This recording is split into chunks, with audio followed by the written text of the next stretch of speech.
One of the best pieces of advice I got when I was a singer was to sing at 80% instead of 100%.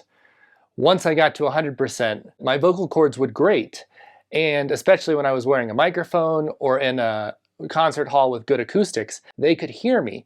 It just decreased the quality of the sound. When we hear bosses say, give 100% or 110%, you might be giving that effort, but the odds that the work that you're producing is as good as if you were giving it at 80% is unlikely.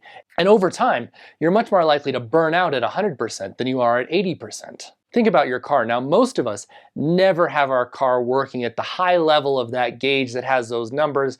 That means revolutions per minute, but I think it's in the thousands. You know, there's a red zone and you don't really want to be in the red zone. I almost never get my car into the red zone. The only time it ever gets into that zone is if I'm stuck in snow. And going at 100% of that does absolutely no good. I'm still stuck in the snow. So actually the cars that you want are how well does it perform at 80%? How well does it perform at 50%? How well does it perform at 40%?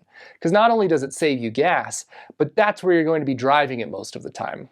In basketball, players don't give 100% all of the time. They usually give 80% on the offensive side and 40% on the defensive side until late in the game when defense really matters. In hockey, players give 100% all of the time because they only play for less than a minute each time and then they get a break. And so that actually works, the sprinting aspect. Out in the wild, one of the advantages we had over other animals is our ability to conserve our energy and take it at our own pace. You may have seen a cheetah sprint, but have you ever seen a cheetah jog? So it's not about effort, it's about output.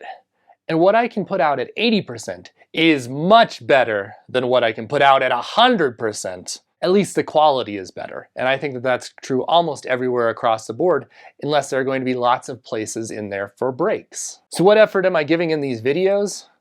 60 to 80%.